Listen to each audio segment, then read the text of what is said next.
All right, we're going to go ahead and begin. Mikey, would you please call the roll? Ms. Duncan?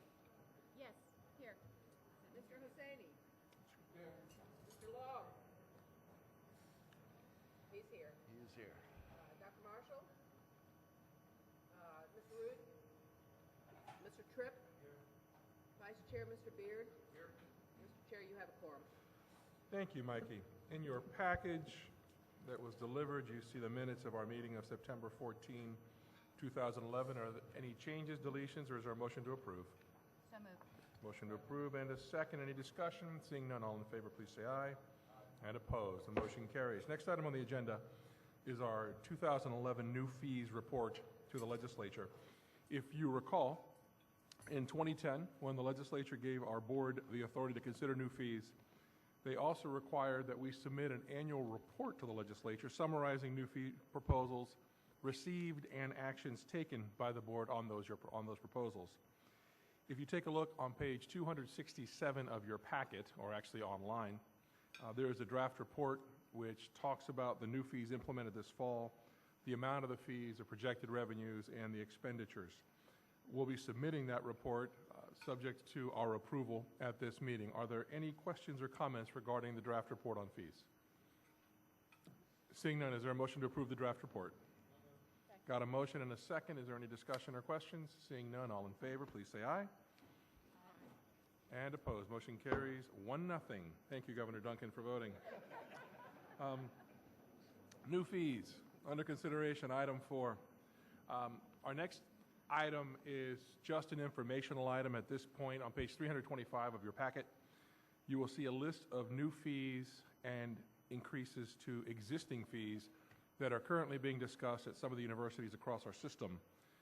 We've asked for this information in advance, not only to give the heads up to the committee and the board, but to ensure that proper dialogue is taking place on the campus with student leadership. We appreciate the universities for submitting that information at this time. As you all will recall, former proposals for those fees will be due in the board office January 16th, and we will schedule another marathon budget and finance committee meeting sometime in February to consider all of those proposals to make a recommendation to the board. Any questions on the process and the timing? Okay. Now it gets fun. Before it gets fun, though, I just saw Dr. Saunders sit down. I know Ava will thank you properly when we begin, but what a beautiful facility, Dr. Saunders. Thank you so much. This is extraordinary. It's just simply extraordinary. Thank you. We're going to move into the market rate tuition proposals, which will take up pretty much the bulk in the rest of the meeting. We have 5 universities who have submitted 17 market rate tuition proposals. For purposes of this meeting, we've allotted 15 minutes per university to tell us a bit about their proposal before we take action, which will be a recommendation to the full board. You'll recall that last year we implemented a pilot program, it's a 3-year program, to collect sufficient information so that we could determine whether or not this market tuition program was working how we wanted it to work, the merit and the successes of the program.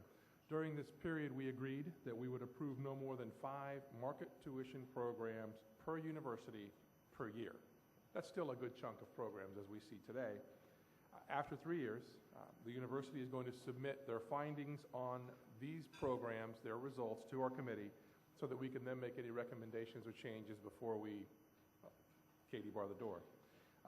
Our regulation also requires that there be an annual status report of those market rate tuitions. Included in your packet today is an update on the market tuition proposals that the board approved last year, but it was only February, and it's only been a couple of months. So not all the programs have been implemented yet, and so far, many are not far along enough to provide us data, but what we have, you have. Hopefully next fall, we'll have a full spate of data to take a look at and work with so we can determine the merit or the lack of merit of this market tuition idea. So we've set aside 15 minutes per university to present proposals today. We will have open dialogue with each of those universities. If you have any questions, holler at me. We'll get through this process. The order, the batting order will be UCF, FIU, FSU, UF, and USF.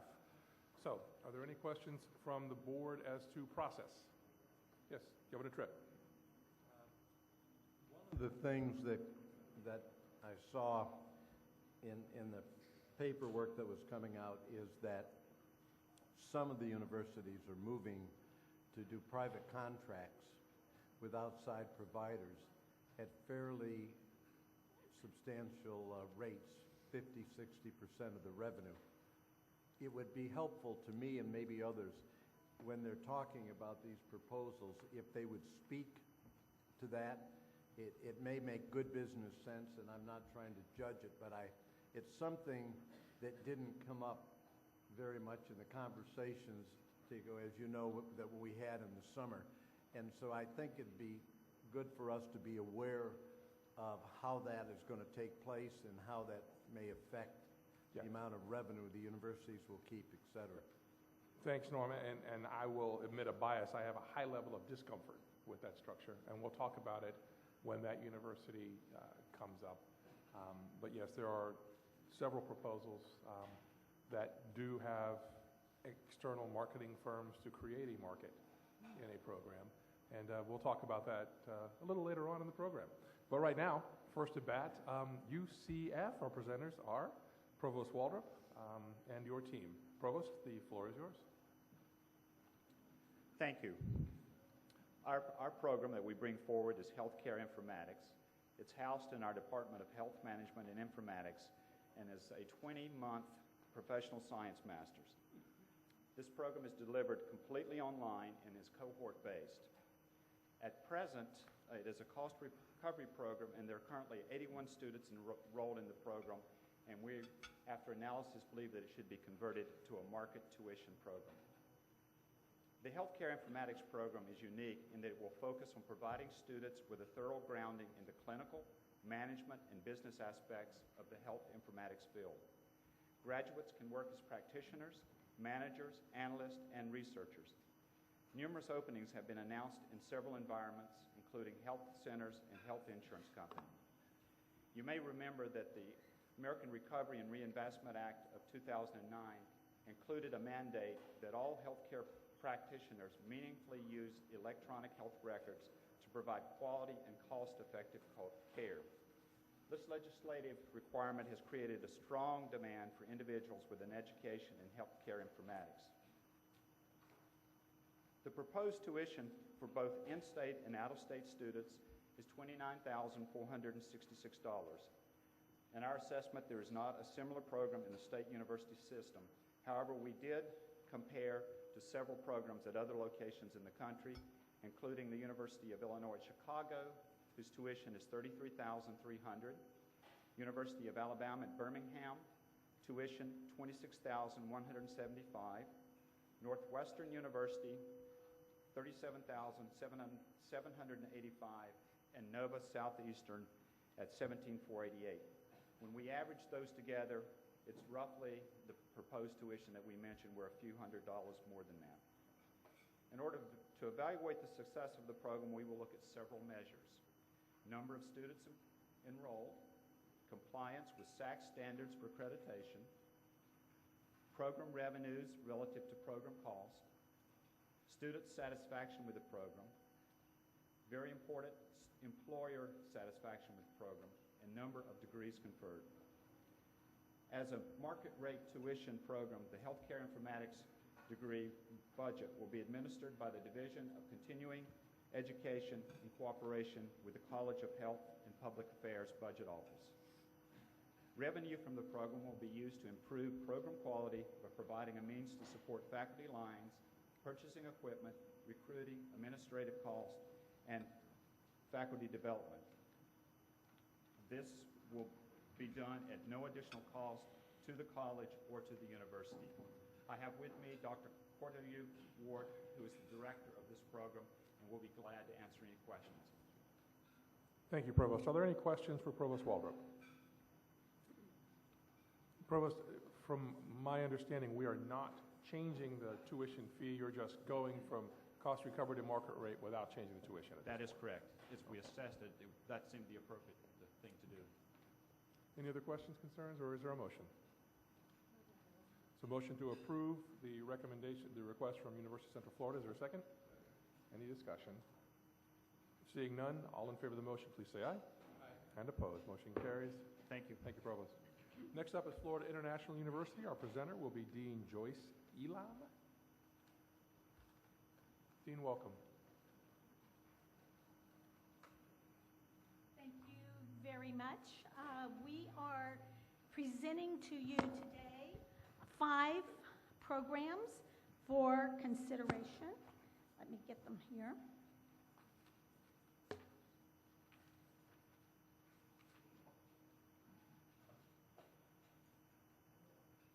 Oops. Sorry about that.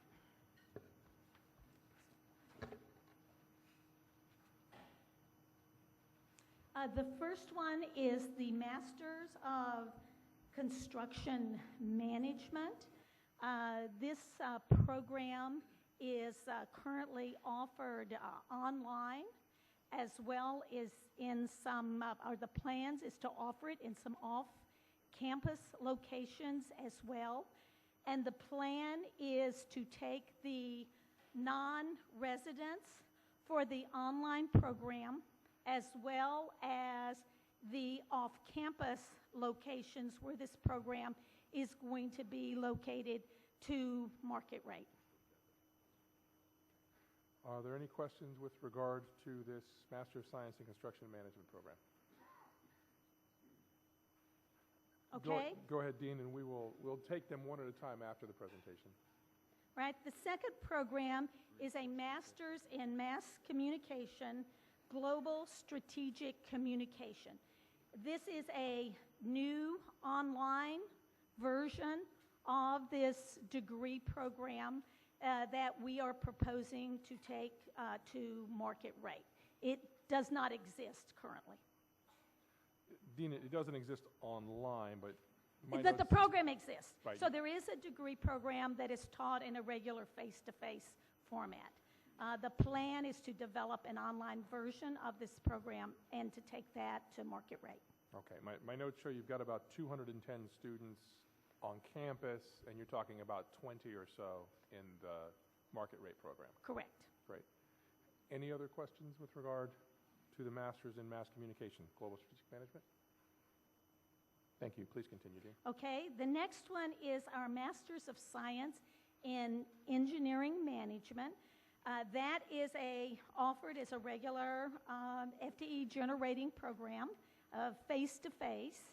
And the proposal is to offer a professional version of this program, which would be offered on Saturdays in a cohort basis at an off-campus location, as well as these programs that we are planning to offer in the Dominican Republic, Panama, and perhaps Jamaica. One second.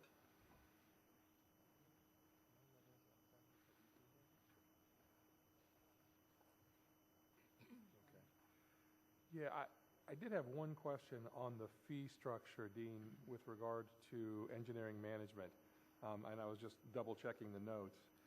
We've got an on-campus tuition, off-campus tuition in the U.S. is $35,000. Non-residents outside the U.S. is $18,000, and inside the U.S. is $35,000. Would you explain that tuition structure? Yes, when we offer these programs outside of the United States, we have to offer them in alignment with what the market would bear. So when we go off campus, for instance, into the Dominican Republic or Panama, we will be offering them at a lower rate than we would be offering that program here in the United States. And are we offering that now? We are not. We are not. It is planned to be offered. Of course, Governor Frost. On that particular point? I don't think your mic's on there. What is the tuition that you generate for the school of 10,000 or some odd students in China? Because you do have a campus in China for hospitality management. Many of those students want a degree from FIU. What are you charging them? Can I defer to the provost?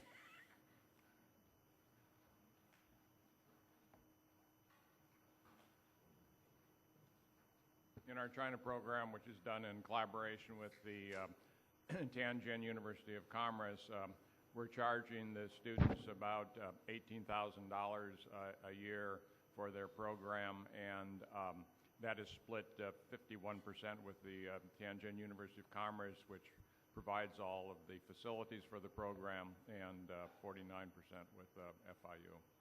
And we provide all the instruction in the program. Thank you, Provost. I don't think it gives me trouble. I just did not understand the fee structure. Any other questions with regard to that one, Governor? When you provide the program, are you making available faculty on site somewhere down there? Yes, Governor. For the programs that are offered in our neighborhood, i.e. Dominican Republic, Panama, or Jamaica, our faculty fly down and teach the program on site, and then they fly back. And does that $18,000 recover your costs in delivering that program? It does. It does. There is an arrangement with we're doing it with a partner institution there, and so they cover some of the costs, some of the travel, some of the expenses. So absolutely, it does cover the cost. Okay. If I was here and I wanted to apply in that program down there because the rate is cheaper, can I do that? Yes, but it's offered down there, so you would have to travel to that location to take the program. I understand, Yes. not a bad vacation, but it sounds like it's 50% cheaper. It is. It is. I think it's market rate in that market. See, I think what we're seeing now is as these programs are coming out, that, the first comment I had, I didn't know it was going to be 50, 60% revenue to outside providers. And now a second issue, and that's why we wanted to look at it. We're providing it in the Dominican Republic for half of what we're providing it for up here. I'm not sure when we see all of this that we're on the same intent. I mean, it's just, it may be good, and I'm not trying to judge it now, but that was one of the reasons why, Joe, as you remember, we felt that we need to look at this for 2 or 3 years, have it come back so we can see what does it really turn out to be.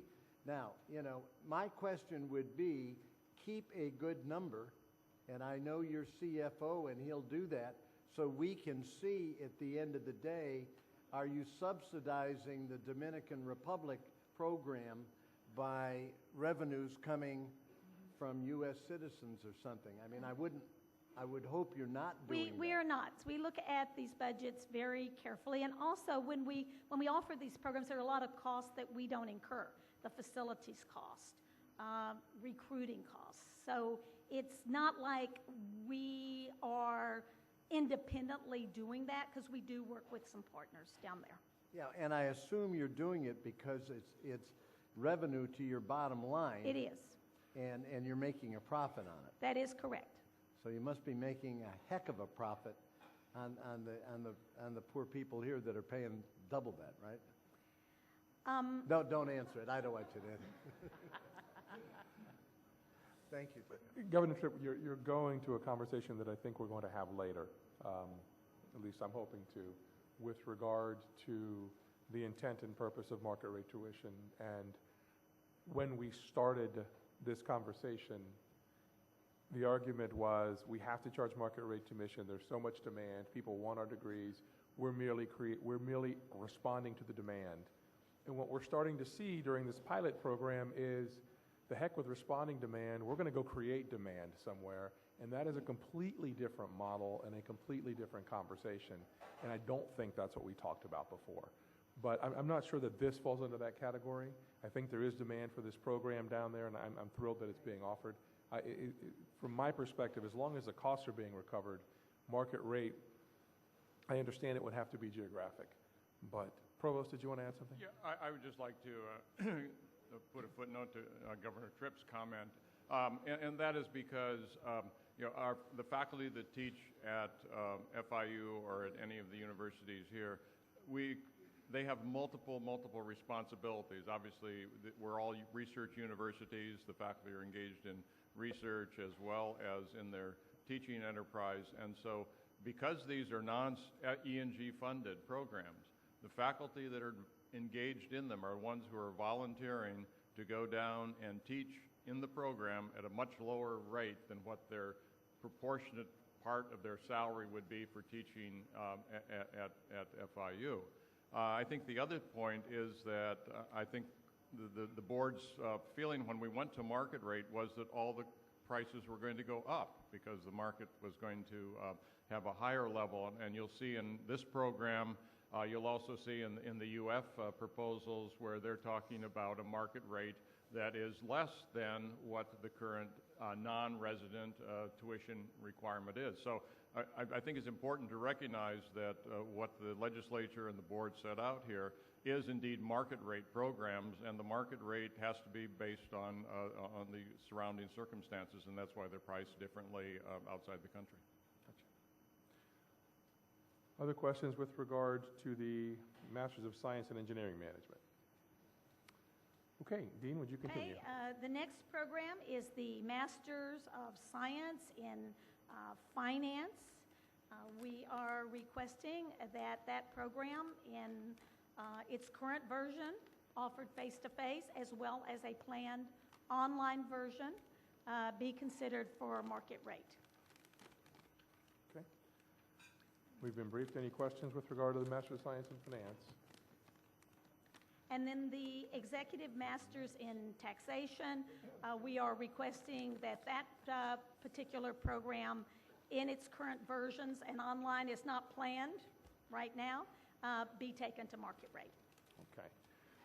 And you've got about a 15% tuition increase from where it's currently offered to moving up to market, and and you're not offering that on campus. That's an on-campus program. Gotcha. Okay. Other questions or concerns? I'd like to take these one at a time, if we could. So is there a motion on the Masters of Science in Construction Management?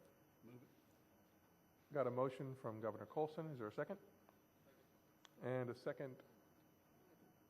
Thank you, Mike. Is there any discussion? Seeing none, all in favor, please say aye. And opposed, motion carries. Masters in Mass Communication Global Strategic Management. Is there a motion?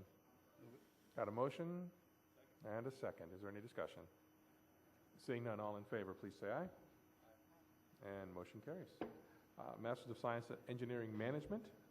Is there a motion? Move it. A motion second. And a second. Is there discussion on this? Seeing none, all in favor, please say aye. And opposed, motion carries. Masters of Science in Finance. Is there a motion? So moved. Second. A motion and a second. Any discussion? Seeing none, all in favor, please say aye. And motion carries. And finally, an Executive Masters in Taxation. Is there a motion? Move it.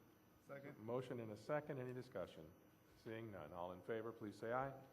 Motion carries. Thank you, Dean. Thank you. Next up, Florida State University Provost Stokes.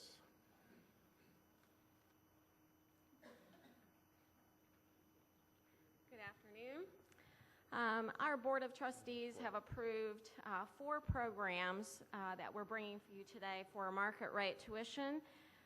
In every case, all the programs target out-of-state students. All are priced at cost recovery. We plan to monitor the market rate tuition and, of course, will not increase beyond the 15% designated.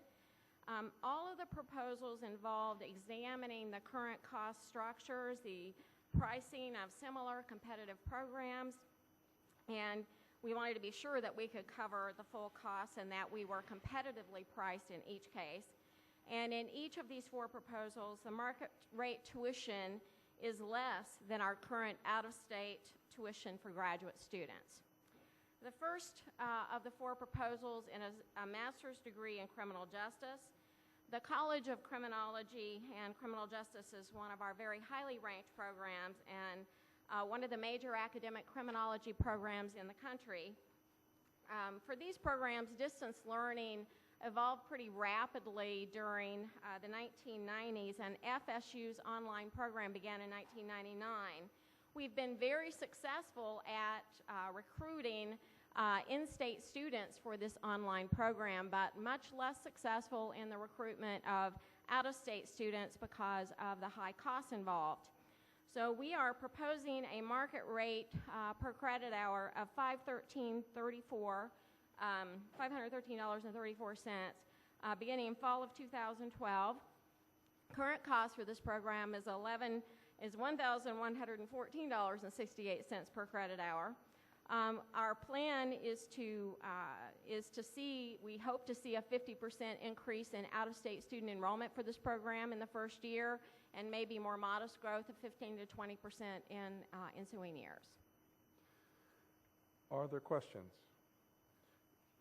Okay. Let me ask you, Provost Stokes, this tuition reduction, and it's a pretty dramatic reduction for Yes. the out-of-states, I presume this gives you sufficient for cost recovery? Yes, yes it does.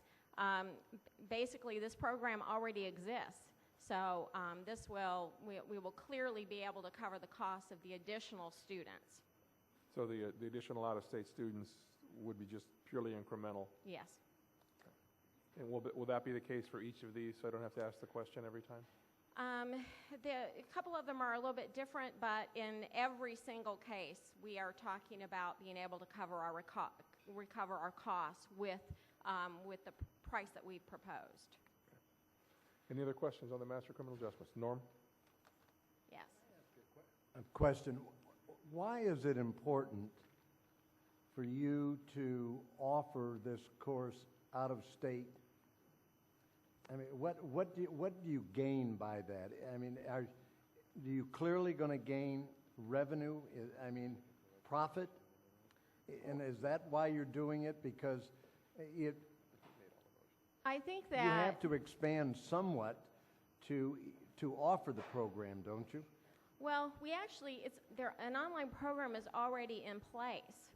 And so the real reason for doing it is really to build a greater market for what is an exceptional program. I do think that it elevates that program for our in-state students as well. I think that it contributes to our reputation for doing exceptional distance learning in this field. There have been issues of the quality of some of the programs across the country that have been developed, so we see ourselves as really national leaders in the creation of this. So I think that the reason there are multiple reasons for trying to expand, including influencing the diversity of the program, and I know that I would expect interaction among students, that our own students in Florida would benefit from, access to a more diverse population of students in the program. Other questions with regards to the Masters in Criminal Justice? Seeing none, please continue, Provost. All right. Our second program from the College of Education is a Master's in Instructional Systems. The proposed program is a leading one in the field. Currently, there's a pretty strong enrollment of in-state students. We've looked at other programs, and we've priced the program with the hope that it will make it a more feasible and affordable option for our out-of-state students. The current tuition is $10.90 per credit hour. We're proposing dropping that to $544.19. This continues to be higher than most, but not all of our competitor programs, and it matches, from what I understand, the charges currently by UF's program. Again, this is a program that basically already exists. We're simply trying to price the program so that we are able to compete for out-of-state students. Questions? Please continue. All right. Our third program is a graduate certificate in project management. This certificate program was actually created in 2005. Up to date, I think we've provided about 125 certificates in project management, with 30 to 40 students currently enrolled in it. The rates currently are $1107.84, and there are currently 5 universities that are offering online for-credit graduate project management certificate programs. There are some other programs that are not for credit, and we see that most of those programs are brand new. We see this as a cutting-edge program. We are requesting to offer tuition of $7.95 per credit hour. Ours is high, but not the highest. And it will allow us to further develop really this innovative area in project management education. Do we have questions? Okay. Provost? The fourth and final of our proposals from Florida State University is the School of Communication Science and Disorders Bridge Certificate Program. This program is one of the very few to offer coursework in this area at the graduate level. It allows students with undergraduate majors in other fields to become qualified to enter a graduate program in speech-language pathology, where there's a tremendous market for people with that expertise in school and medical settings. The current tuition is $10.95 per credit hour, and our request is to charge $463 per credit hour as we build up this program. Any questions for the provost? All right, seeing none, we'll take these programs one at a time. With regard to the Masters in Criminal Justice, is there a motion? Motion from Governor Duncan, second from Governor Long. Any discussion? All in favor, please say aye. Motion carries. Masters of Science in Instructional Systems, is there a motion? Motion from Governor Duncan, second. Any discussion? Seeing none, all in favor, please say aye. Aye. Motion will carry. Graduate Certificate in Project Management, is there a motion? So moved. Second. A motion. I need a second. Second. Have a second. Any discussion? All in favor, please indicate by saying aye. Aye. Motion carries 1-0 again. Thank you, Governor Duncan. People wake up. And finally, the School of Communication Science and Disorder Bridge Certificate Program. Is there a motion? Second. A motion and a second. Is there any discussion? Seeing none, all in favor, please say aye. Aye. Thank you. Motion carries. Thank you, Provost. We need to go back and make a correction, and I apologize. We can do it all in one motion. All of the FIU approvals were made with a motion from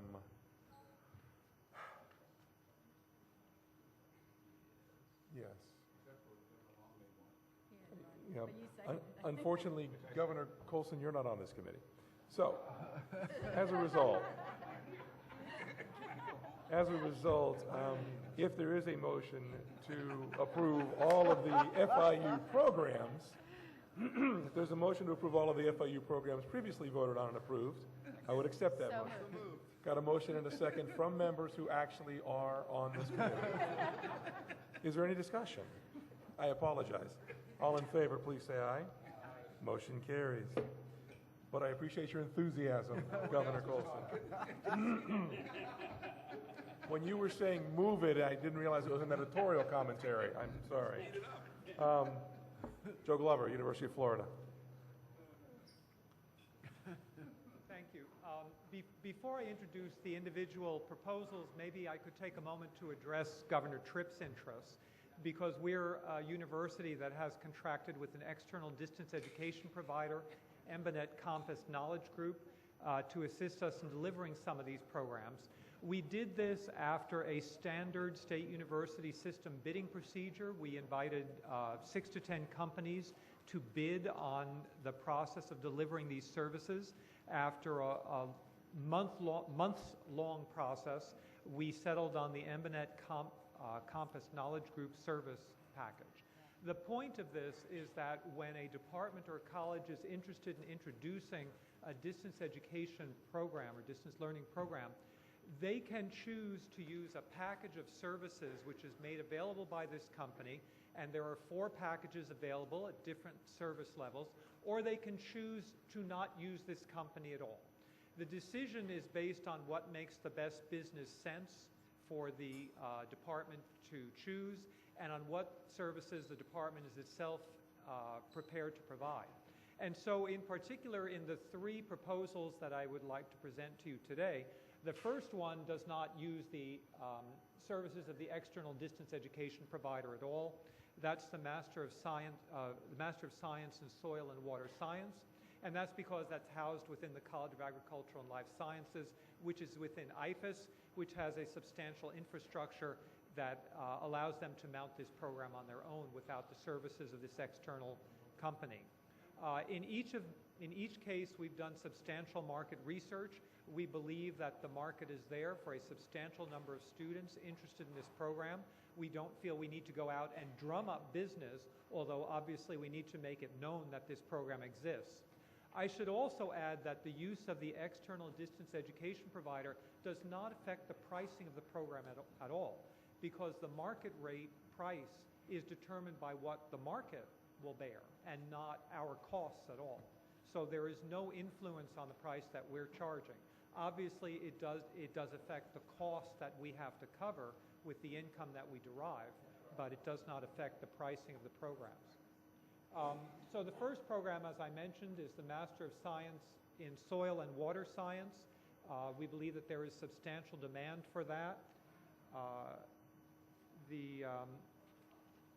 The tuition, the proposed market rate tuition is $20,000, and that seems to be very much in line with our peer institutions.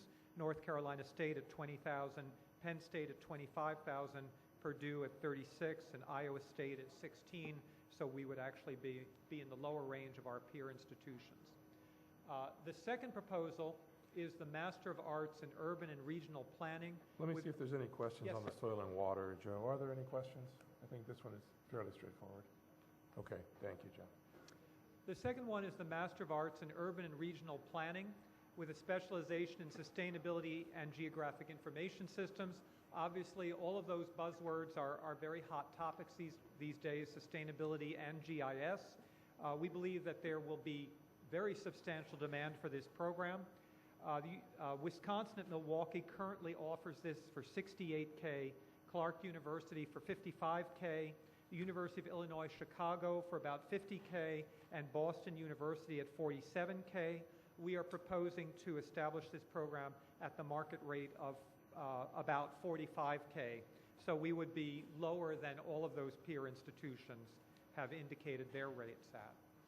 Okay. Any questions with regard to Master of Arts in Urban and Regional Planning?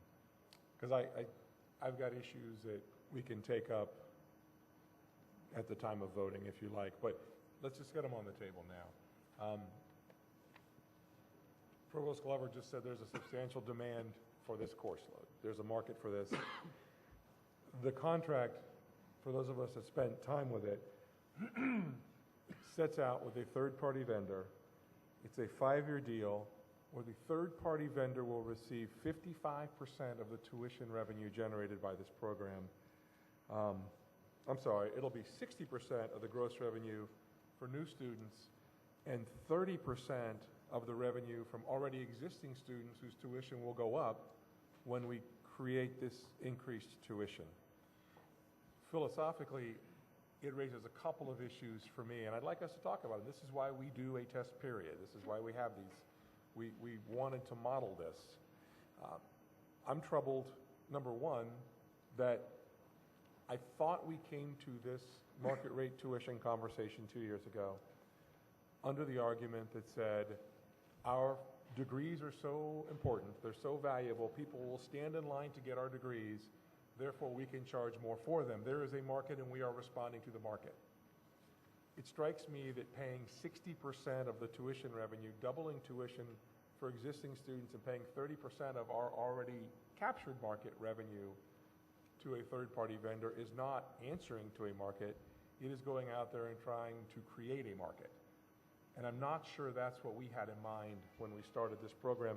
And I'd really like to hear from other members of the board, because this one and Joe's next proposal are both the same. The next one, my understanding is the numbers are the third-party company will receive 55% of the gross revenue from that program.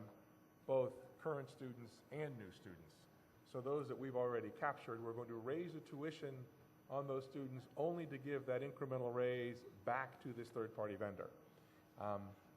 I would not question the math or the efficacy of the deal, because I know University of Florida well enough to know it's the best deal that's out there. The question is it a deal that we want?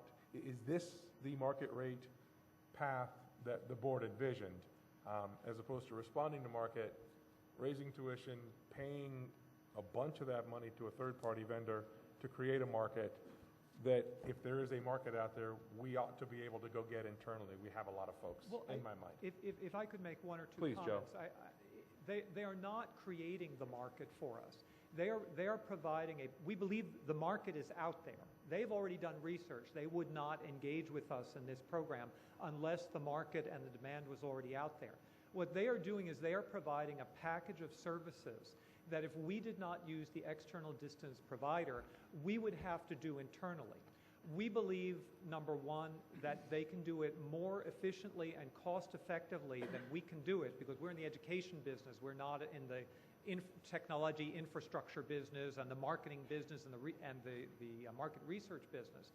So we believe that they can do it more efficiently than we can, and it frees up the resources of the university to do what we do best, which is the educational part, the academic part, the delivery of the content, without worrying about how do we get it up on the web, how do we take care of a student who's 500 miles away from the main campus, how do we help that student at midnight when they're looking for work.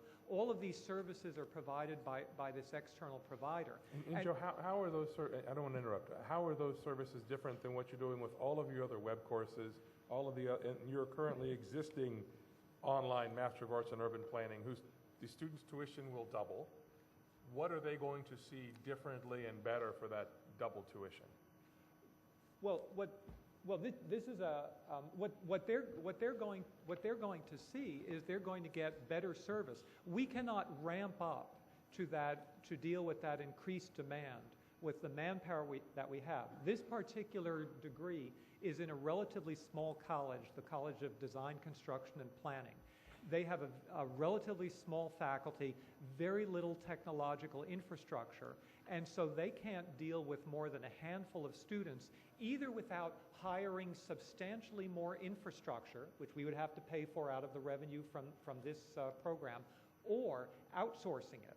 And so looking at both things, we've made a business, or they actually have made a business judgment in concert with us, that they can do this more efficiently and more effectively, in this case, by outsourcing some of these services instead of us building a large infrastructure that really has nothing to do with the University of Florida's primary mission, which is education and research. We're going to let an external company deliver those services. Help me, and I don't want to dominate the conversation if there's other questions, help me understand again then, what are these seemingly pretty expensive services? It can't just be uploading data to the web, and you've got very many web-based courses already where you've got some kind of infrastructure built, you've got some investment there. Sure. What are they doing that is so unique in these two courses that merits $20-something thousand per student of personal attention? Well, in particular, and I made this available by email to Governor Tripp the other day at his request, there are 4 service bundles that this particular company offers, and the highest or the most extensive service bundle that is offered is this company would take care of the instructional design and technology in concert with the faculty member. So the faculty member comes, sits with the company, and says, here's the content I want to present. The company actually creates, with the faculty member, all of the web content, the prose, the videos, the capture, the interaction mechanisms of the students. That's very sophisticated web design that has to go into it. They work on marketing and recruitment of students. They work on the retention of students. So they provide all of the ancillary services which go along with that instruction. I mean, it's a lot of the infrastructure that we have on campus that we deliver every day without thinking to the students who are residential on campus, which is, the registrar, the graduate school, the advisors, all of that stuff, admissions, advertising, marketing, all of that we have on campus. But when you have to reach out, either we have to build infrastructure to do it at whatever it costs us to do, or we contract with an external provider to do it. And you're not doing this already for your other web-based courses? You're not providing those services to those students? A good example would be, we have web-based courses that service our residential students, and so they can take advantage of the residential facilities. For the students who are being educated at a distance, all of these services have to be provided in some way or other. One of our oldest distance programs, which is in the College of Business, the Executive MBA program, does not use any of these. They started those programs 15 or 20 years ago, and they built an entire infrastructure within that college. So they actually created, if you will, the equivalent of this company. They have a complete set of web designers, technology specialists, server rooms, computer platforms, designers that do design and create and service these people. And did they bid on this work for you? Excuse me? Did they submit a bid on this work? No, but they could have had they wished to. The College of Business has no wish to provide these services for another college, but they could have done so. Governor Duncan. I guess this is kind of in response to your question.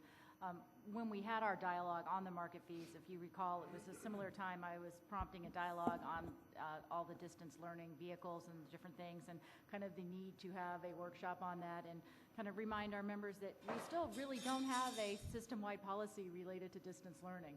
And so, again, not sure we need one, but I do think it should be an intentional decision, not just we haven't gotten around to it.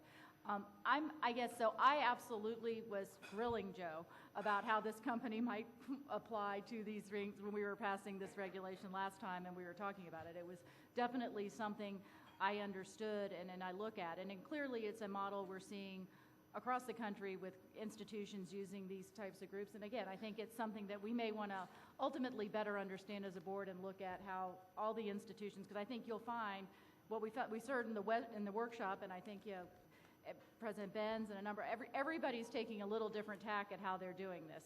And I guess I'm not as sure that the tying or the issues with that are really as much the issue here before us today. I mean, they competitively bid that. They did go out. I mean, it was a very aggressive negotiation, as I understand it, from all industry sources. And again, I think it's a trade-out for that program and how they've chosen to deliver those services.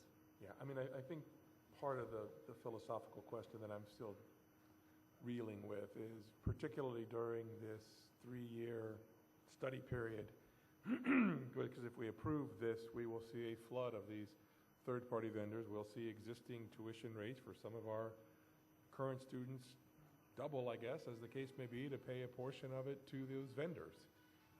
Students that we've got to capture on already. I'm not comfortable with this. I may be alone in that. Any other members of the committee have Governor Tripp? One of the things, Joe, I'm not comfortable with is that you say the School of Business spent a lot of money and they've got everything in place, but they don't want to do it with somebody else. I mean, we're talking about being entrepreneurial. That was what market rate was, et cetera. Then you just stand up there and say, but we don't want to be entrepreneurial. I mean, if you've already got it in place and you know how to do it, and that's what I was led to believe this summer when you and I and others spent a lot of time on the phone, and I talked with you about that the other day, that you were ready to go on this. There was an overwhelming demand, and all you needed was the opportunity to just go out and market it, okay? Mm-hmm. Now, what I'm finding is, well, we're going to go out and create the market because maybe there isn't that much demand right now. It is, as I'm seeing, going to be fairly expensive for the students that take it. You have the ability in-house to do this, own it, retain that 40 or 50% revenue that you're putting out, but you make a decision that rather than working as most companies would within the system, saying to the School of Business, you run all of these. Look, guys, we've invested a lot with you. Let you do it. Now you need to go help some of the other schools. We put it in place. Maybe we even create within the university our own system because we're big enough and we see we're going to be putting out a lot of these programs. I don't hear any of that talk. Okay. Well, and to Ann's situation where she's been pounding her head since I've been on this board to try and get collaboration, it doesn't seem to happen. okay, well, let me respond because I think there were a couple of points in what you said. I want to make one last point. Okay. Okay? I just saw a report that said no student should ever graduate from college with more debt than they can make in 1 year's salary. Okay? Some of these, it looks like they hadn't better be taking any other courses or they better be rich people. That's a lot of money. I agree it's a lot of money, but I think that's the point of market demand, is that we're having to assume that these people, and most of our degrees are master's degrees. These are not undergraduates whom you might argue don't really know the ways of the world yet. These are professionals who've made a conscious decision that it's worth an investment of $30,000 or $40,000 or $50,000 to their career for this degree, and have moved ahead with that decision. So again, our use of this company has not affected our market pricing because we have no ability to adjust the market, frankly. One of the misconceptions, I think I've heard a couple of governors mention it, is that we're trying to create demand through the use of this company. We are absolutely not. We have done market research on each of these degrees. The demand is absolutely there. And so we are just trying to capture a share of that market. So even in the best markets, you all know that the MBA program, there is enormous demand for high-quality MBA programs out there. Nevertheless, we have to advertise every year in order to capture an appropriate share of the market, and we will do that with these other programs. Now, once we've made the decision that a market is there and it makes sense for us to offer a distance learning program, then the question becomes, what's the most effective and cost-efficient way to do it?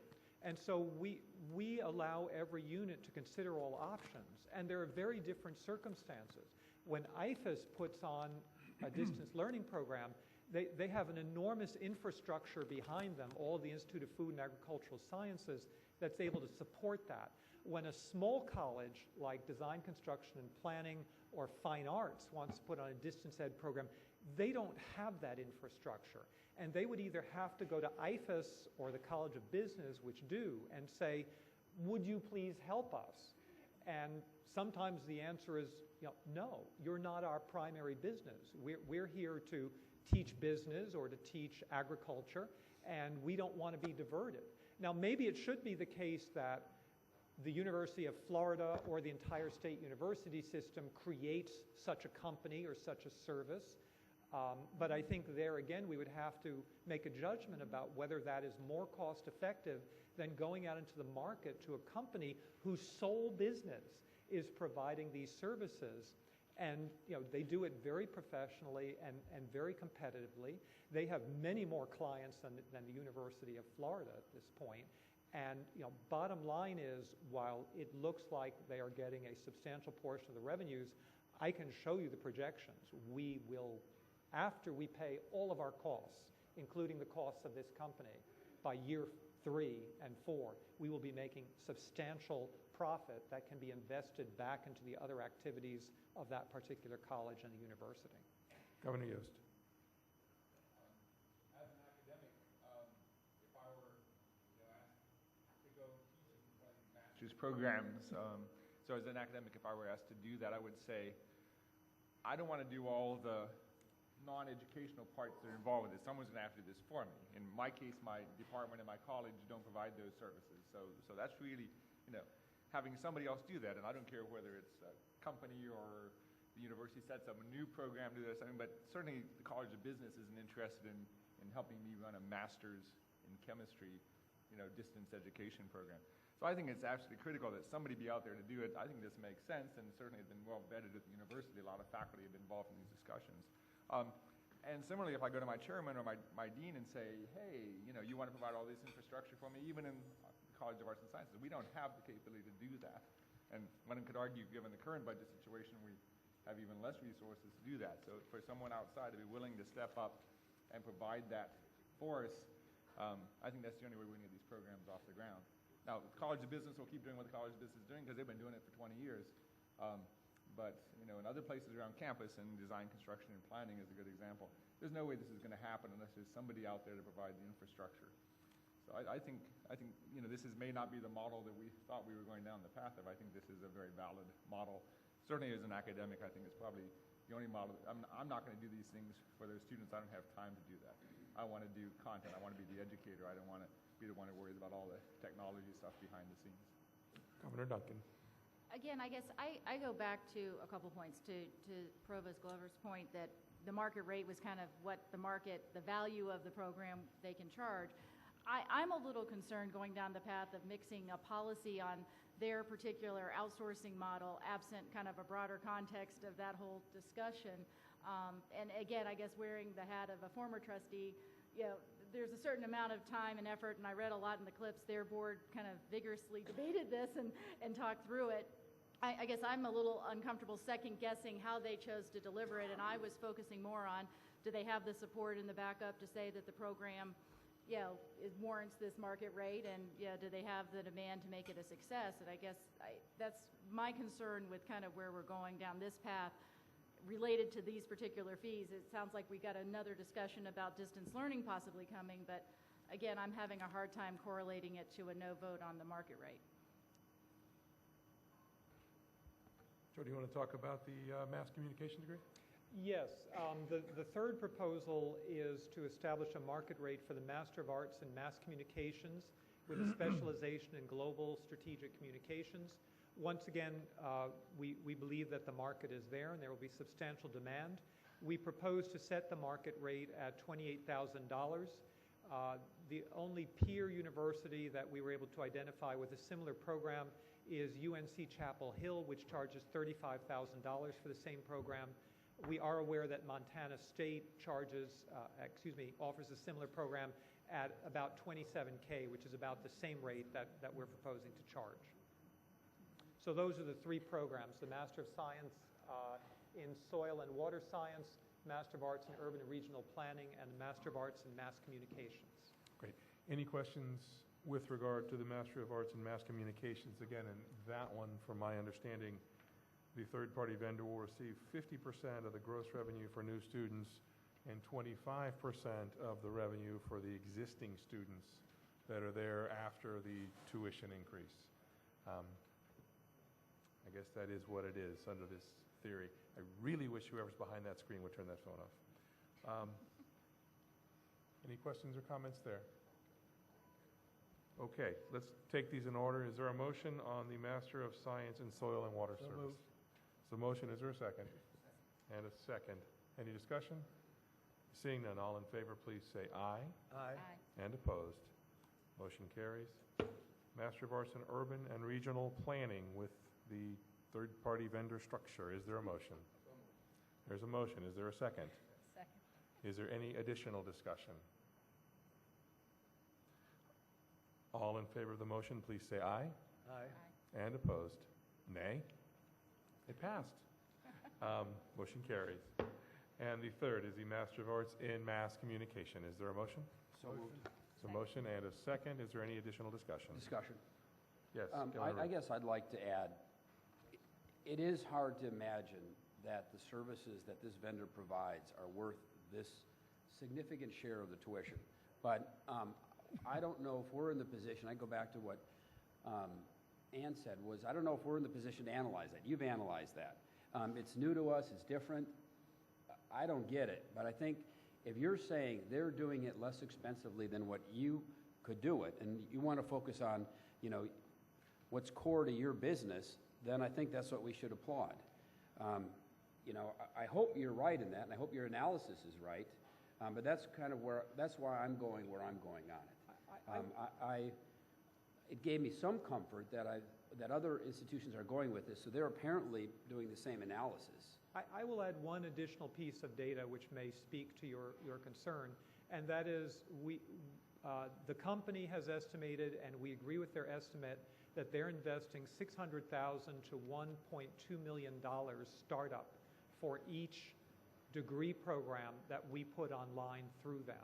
That is money that they put up front. We do not put it up front. So they do incur significant expenses up front in creating these. Okay, can I do a follow-up? Of course, And then we've got a 5-year contract with a 3-year program? You've got a 5-year contract, correct? Yes. And aren't we reviewing these? Aren't these 3-year commitments? We're reviewing them, or is it continued ongoing unless? It'll be ongoing, Governor. What we're doing is after the 3 years, the idea was to get a sense of how this was working and as to whether or not to continue allowing additional market rate tuitions or to I guess I misunderstood. stop. But whatever we have already created as market rate tuitions would continue as market rate tuitions. Okay.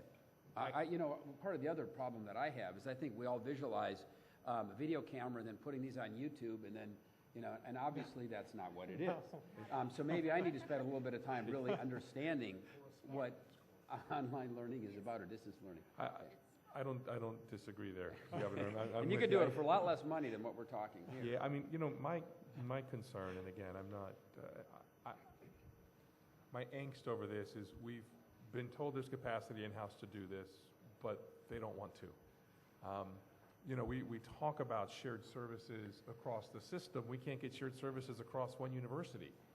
And that's a troubling thing for me. I think if that resource is available, we ought to use that resource and not spend this kind of money on that resource. I would never second guess the University of Florida Board of Trustees, but I'm confident that they struck the best deal that could be struck. That's a very bright group of folks.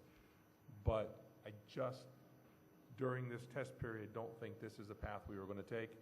We've already done it on the first one, so I suspect we'll probably do it on the second one. Governor Duncan. I guess just one other note on the shared services model that UF has an RFP out right now looking at a lot of different infrastructure and technology support within their system. And again, they're so large, they're probably like several institutions in some ways and how they're looking at it. So again, I get the complexity of what they're dealing with, and I guess, I do understand each really college within it has different vehicles, and I do think that the business and the model, and when we start talking about student outcomes and the questions that we're all going to have when we rediscuss distance learning about how do we know that they really did well on their test, and how do we make sure that they were the one taking the test, and how do we make sure that the value and the quality is there in the program. I think you'll be pleased to hear about some of the things that they're doing, and it really is pretty cutting edge and in the field, and I think some of those things are important. But again, I also just do want to, at least for your sake, Governor Tripp, know that UF is tackling, it is an enormous project to start a shared services model within their organization.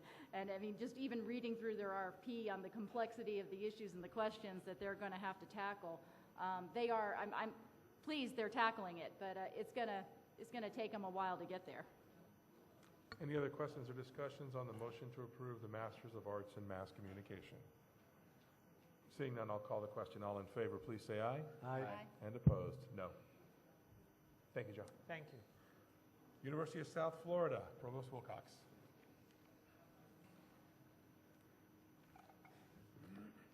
Good morning, Chair Perez, members of the board. This year, and pursuant to BOG Regulation 7.001, the University of South Florida is presenting the first of its market-based tuition proposals for consideration and approval by the Board of Governors. All of these proposed programs are currently approved, accredited, and delivered in an ENG subsidized environment. Proposals are for market-based tuition, master's degree cohorts variously delivered via online, off-site, and blended formats in electrical engineering, in our College of Engineering, entrepreneurship in our College of Business, management and information systems in the College of Business, nurse anesthesia in the College of Nursing, and public administration in the College of Arts and Sciences. Each of these proposals has been carefully developed and approved by the USF Board of Trustees. The proposed pilot programs will be delivered to student cohorts through USF's University College, home to our distance learning and continuing education programs. The first of the programs, and we'll take them, I think, one at a time, is the Professional Master of Science degree program in electrical engineering in our College of Engineering. We've worked hard to establish demand out there in the marketplace. The recommended tuition rate offered first in a blended format and online thereafter is variously $1,000 to $1,150 per credit hour, which puts us in the middle of those market-based programs currently delivered across the nation. Thank you, Ralph. Questions with regard to the Master of Science in Electrical Engineering? Seeing none, please. Second program is a master's program in entrepreneurship. It's a program that perennially is nationally ranked and one that we're very, very proud of. This program will be delivered both in online and off-site formats with specific cohorts identified, some of which will be affiliated with other disciplines across the university. The proposed market rate there is $1,250 per credit hour, which again positions the University of South Florida's program in the midst of comparable programs across the country. Questions on the Master of Science in Entrepreneurship? Third program is a Master's in Management and Information Systems out of our College of Business. The intent here is to deliver the program online at $800 per credit hour. Once more, our assessment of the marketplace underscores the high demand out there, and the price, we believe, price point that we've selected will make us competitive in that marketplace. Questions on the MIS Masters? Seeing none. The fourth proposed program here is a master's degree in nurse anesthesia. It's one of 8 concentrations in USF's MS in nursing. By far the most expensive of our programs, in large part due to the high salaries of faculty made necessary by faculty having essentially to earn a salary consistent with nurse anesthetists in the marketplace. And at this moment in time, we calculate the starting salary of a certified registered nurse anesthetist to be about $130,000 a year. National average is closer to $190,000 a year.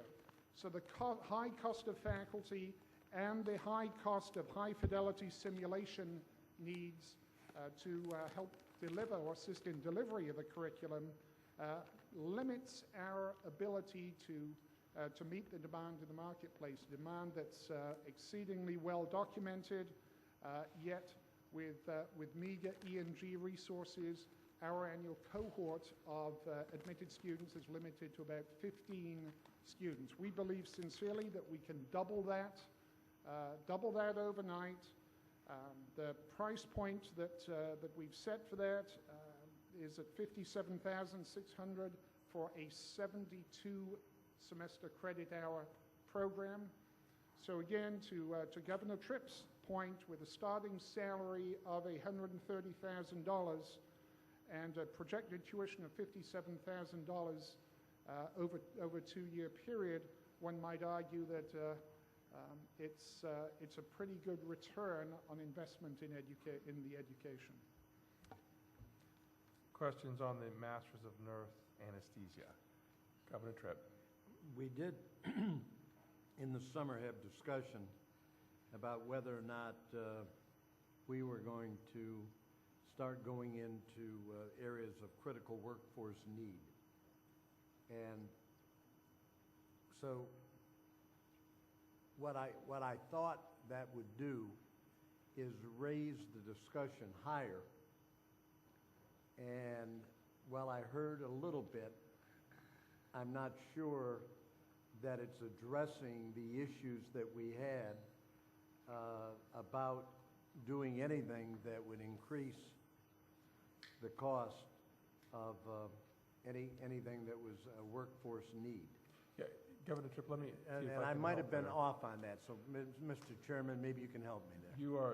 You are correct, and I've had an issue with this critical needs area as well. We were very clear in the summer that in order to raise tuition to a market rate on critical needs areas, the university certainly had to come to the board for special permission because of the critical needs area. As you dig into this proposal, although I am not crazy about it, I will tell you a couple of things jump out. Number one, 50% of the revenue that they're going to generate from this proposal is going to be pumped back into their E&G coursework to make it more available and more affordable on the E&G side of the house. And as Provost Wilcox just told us, they believe that if they increase this tuition, they can double the production of those critical need degrees.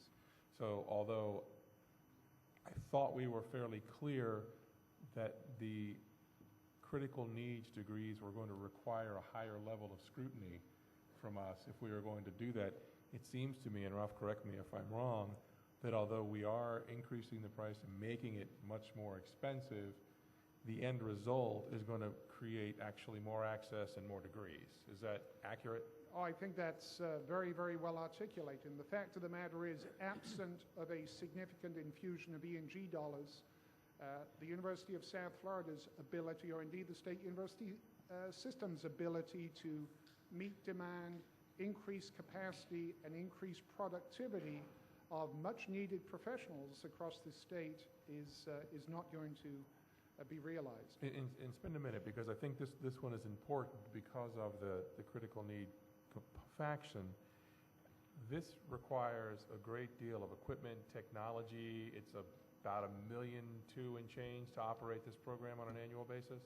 Depending on the size of the program, absolutely. It is highly developed simulation technology that we need to support this program. And as I pointed out earlier, the high salary of faculty members born of the high salary of professionals in the field makes it cost prohibitive unless, of course, we meet this proposal meets with the approval of the Board of Governors. Okay. Any other questions, Governor Tripp? Did that help? Are you doing this all in-house, or are you outsourcing? No, we are, at this moment in time, we're doing it all in-house. That's not to suggest in the future that we'll explore ways of more efficiently providing some of these services. But at this moment in time, absolutely, from instructional design to market analysis to delivery, all in-house. Other questions or issues with regards to the Masters of Science in Nurse Anesthesia? Thank you. Provost? And let me move on very quickly to the fifth and final proposal is for a master's degree in public administration. Again, we've acknowledged that, or uncovered that there's significant demand out there in the marketplace. The intent here is to deliver a program through blended formats, both face-to-face and online. Questions with regard to the Masters of Public Administration? All right, seeing none, let's start from the top and take motions. Is there a motion for the Master of Science in Professional Master of Science in Electrical Engineering? So moved. Got a motion, is there a second? Second, any discussion? Seeing none, all in favor, please say aye. Aye. Aye. Motion carries. Master of Science in Entrepreneurship, is there a motion? So moved. Motion to approve, a second by Governor Rude. Any discussion? Seeing none, all in favor of the motion, please say aye. Aye. Motion carries. Master of Science in Management Information System, is there a motion? So moved. And a motion and a second from Governor Long. Are there any questions? Discussion? Seeing none, all in favor, please say aye. Aye. Motion carries. Master of Science in Nurse Anesthesia, is there a motion?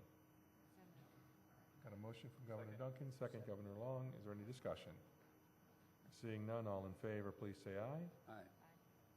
Motion carries. And Master of Public Administration, is there a motion? So moved. So motion and a second by Governor Duncan. Is there any discussion? Seeing none, all in favor of the motion, please say aye. Aye.